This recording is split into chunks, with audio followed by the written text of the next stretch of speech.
ஒற்றை கோரிக்கையை முன்வைத்து தமிழக அரசிடம் பலமுறை மனு கொடுத்தும் நடவடிக்கை எடுக்காததால் தமிழ்நாடு ஊராட்சி செயலாளர் சங்கம் சார்பில் தமிழ்நாடு முழுவதும் 40,000 கடிதங்கள் தமிழக அரசுக்கு அனுப்பும் போராட்டம் நடைபெற்று வருகிறது. அந்த வகையில் விழுப்புரம் மாவட்டம் ராஜபாளையத்தில் இருந்து கிராம ஊராட்சி செயலாளர்கள் சார்பில் தமிழ்நாடு முதலமைச்சருக்கு கோரிக்கை மனு தபால் அனுப்பப்பட்டுள்ளது. நீலகிரி மாவட்டம் உதகை அரசு தாவரவியல் பூங்காவில் 2வது சீசனுக்காக நடவு செய்யப்பட்ட ஸ்டார் புளோக்கஸ் மலர்கள் பூக்க தொடங்கியுள்ளது. இதனால் சுற்றுலா பயணிகள் மகிழ்ச்சி அடைந்து கண்டு ரசித்து வருகின்றனர்.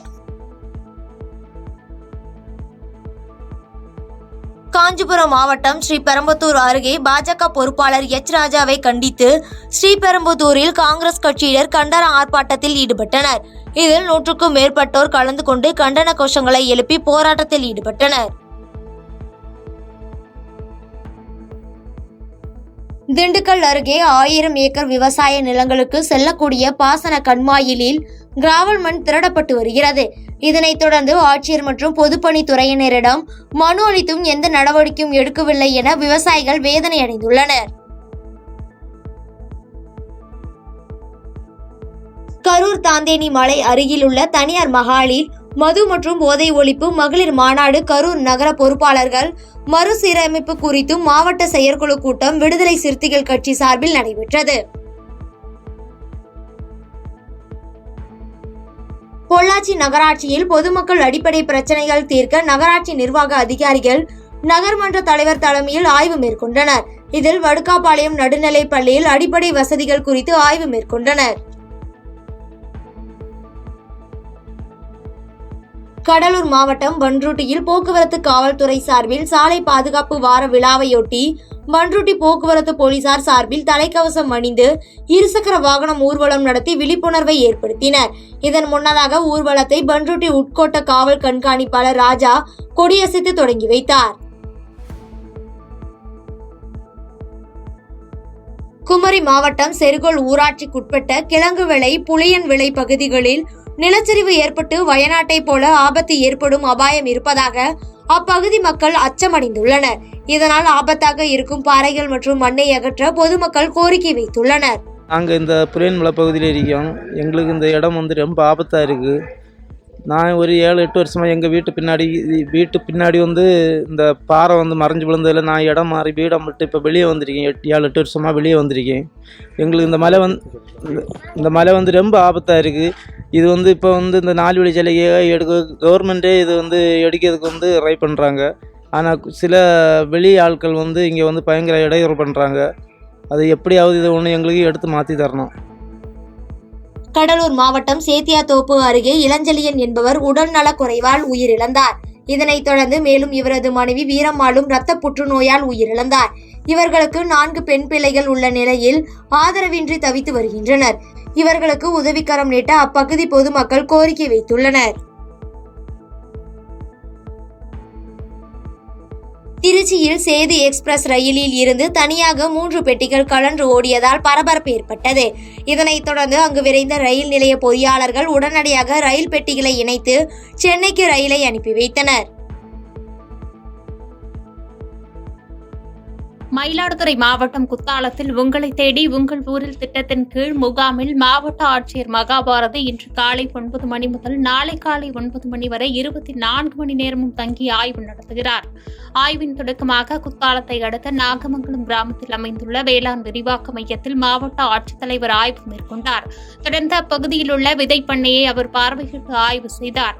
முன்னதாக வேளாண் விரிவாக்க மையத்தில் அடுக்கி வைக்கப்பட்டுள்ள விதை மூட்டைகள் சேதமடைந்திருப்பதை கண்ட மாவட்ட ஆட்சியர் விளக்கம் கேட்டபோது அங்குள்ள அதிகாரிகள் அணில் மற்றும் குருவிகள் விதைகளை சேதப்படுத்துவதாக கூறினர். இதையடுத்து உரிய பாதுகாப்பு முன்னேற்பாடுகளை மேற்கொள்ள மாவட்ட ஆட்சியர் அறிவுறுத்தினார். இந்த ஆய்வின் போது கோட்டாட்சியர் விஷ்ணுபிரியா, வேளாண் இணை இயக்குநர் சேகர் உள்ளிட்ட அதிகாரிகள் உடனிருந்தனர்.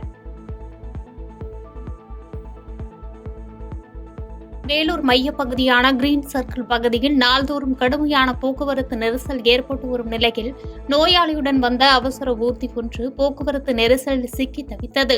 இதனை அடுத்து அங்கிருந்த சிலர் முயற்சியால் ஆம்புலன்ஸ் அங்கிருந்து சென்றது. இதேபோன்று காலை மற்றும் மாலை நேரங்களில் கடும் போக்குவரத்து நெரிசல் ஏற்படுவதாக கூறப்படும் நிலையில் கூடுதலாக போக்குவரத்து போலீசாரை பணியமர்த்தி போக்குவரத்து நெரிசலை கட்டுப்படுத்த வேண்டும் என கோரிக்கை எழுந்துள்ளது.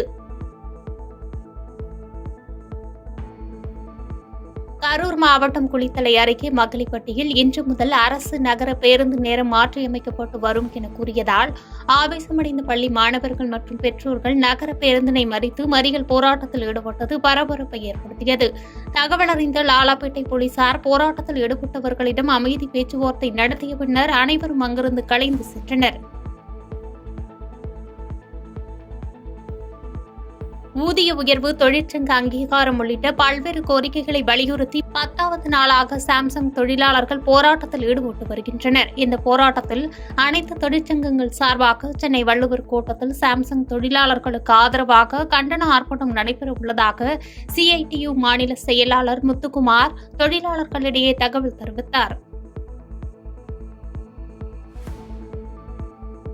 நாமக்கல் மாவட்டம் ராசிபுரம் அடுத்த கட்டணாசம்பட்டி பகுதியைச் சேர்ந்த கிருஷ்ணமூர்த்தி, தீபா தம்பதியரின் 6 வயது மகன் தனுஷ் குடும்ப சூழ்நிலை காரணமாக அந்தியூர் அருகே குடியிருக்கும் தம்பதியரின் மகன் தனுஷை தெருநாய் ஒன்று கடித்ததில் சிறுவன் படுகாயம் ஏற்பட்டு ராசிபுரம் அரசு மருத்துவமனையில் சேர்க்கப்பட்டு தீவிர சிகிச்சை அளிக்கப்பட்டு வருகிறது. இதனால் அச்சத்திற்கு ஆளான அப்பகுதி பொதுமக்கள் அப்பகுதியில் சுற்றித் திரியும் தெருநாய்களை பிடிக்க பொதுமக்கள் கோரிக்கை வைத்துள்ளனர். திருப்பத்தூர் அடுத்த செல்றப்பட்டி கிராமத்தில் அமைந்துள்ள மிகவும் பழமை வாய்ந்த காளியம்மன் கோயிலில் மர்ம நபர்கள் பூட்டை உடைத்து அம்மன் கழுத்தில் அணிந்திருந்த 4 கிராம் தங்கத்தாலி மற்றும் வெள்ளி பொருட்கள், உண்டியல் பணம் உள்ளிட்டவைகளை கொள்ளையடித்து சென்றுள்ளனர். இதைக் கண்டு அதிர்ச்சியடைந்த கோயில் பூசாரி அளித்த தகவலின் அடிப்படையில் கந்தளி போலீசார் வழக்கு பதிவு செய்து விசாரணை மேற்கொண்டு வருகின்றனர். கள்ளக்குறிச்சி மாவட்டம் சங்கராபுரம் அருகே கொளத்தூர் கிராமத்திலிருந்து தேவபாண்டலம் நோக்கி சென்று கொண்டிருந்த பயணிகள் ஆட்டோ மகாநாட்டு மாரியம்மன் கோவில் அருகே சாலையோர பள்ளத்தில் கவிழ்ந்து விபத்துக்குள்ளானது. இந்த விபத்தில் ஆட்டோவில் பயணம் செய்த 3 பேர் படுகாயமடைந்த நிலையில் அக்கம் பக்கத்தினர் மீட்டு 108 ஆம்புலன்ஸ் மூலம் சங்கராபுரம் அரசு மருத்துவமனைக்கு சிகிச்சைக்காக அனுப்பி வைத்தனர். அங்கு சிகிச்சை அளித்த மருத்துவர்கள் அமுதா என்பவருக்கு வலது கை முறிவு ஏற்பட்டதால் முதலுதவி அளிக்கப்பட்டு மேல் சிகிச்சைக்காக கள்ளக்குறிச்சி மாவட்ட மருத்துவக் கல்லூரி மருத்துவமனைக்கு அனுப்பி வைத்தனர். இந்த விபத்து குறித்து சங்கராபுரம் காவல்துறை வழக்கு பதிவு செய்து விசாரணை மேற்கொண்டு வருகின்றனர். கிருஷ்ணகிரி மாவட்டம் போச்சம்பள்ளி அடுத்த மத்தூர் அருகே தேனீக்கள் கொட்டியதில் பைஜூன், கோபால், இன்சமாம், அன்சில் உள்ளிட்ட 10க்கும் மேற்பட்டோர் மத்தூர் மருத்துவமனையில் அனுமதிக்கப்பட்டு முதலுதவி அளிக்கப்பட்டது. இதில் 3 நபர்கள் படுகாயமடைந்த நிலையில் மருத்துவமனையில் அனுமதிக்கப்பட்டு அவர்களுக்கு சிகிச்சை அளிக்கப்பட்டு வருவதாக தகவல் வெளியாகியுள்ளது. கிருஷ்ணகிரி மாவட்டம் ஊத்தங்கரை அடுத்த சிங்காரப்பேட்டை புறவழிச்சாலை பகுதியில் தேசிய நெடுஞ்சாலை ஆணையம் மற்றும் தமிழ்நாடு வனத்துறை சார்பாக சாலை ஓரத்தில் மரக்கன்றுகள் நடும் நிகழ்ச்சி நடைபெற்றது. NHAI மேலாளர் முருகன், வாணியம்பாடி சரக வன காப்பாளர் குமார் தலைமையில் நடைபெற்ற இந்த நிகழ்வில் அரசன், நாவல், அத்தி, வேம்பு உள்ளிட்ட 5500 மரக்கன்றுகள் நடும் பணி துவங்கியது. பாதகம் செய்பவரை கண்டால் நாம் பயங்கொள்ளலாகாது பாப்பா, மோதி மிதித்து விடு பாப்பா, அவர் முகத்தில் உமிழ்ந்து விடு பாப்பா. அண்மை செய்திகளை உடனுக்குடன் தெரிந்து கொள்ள இணைந்திருங்கள் இயம்நாடு தொலைக்காட்சியுடன்.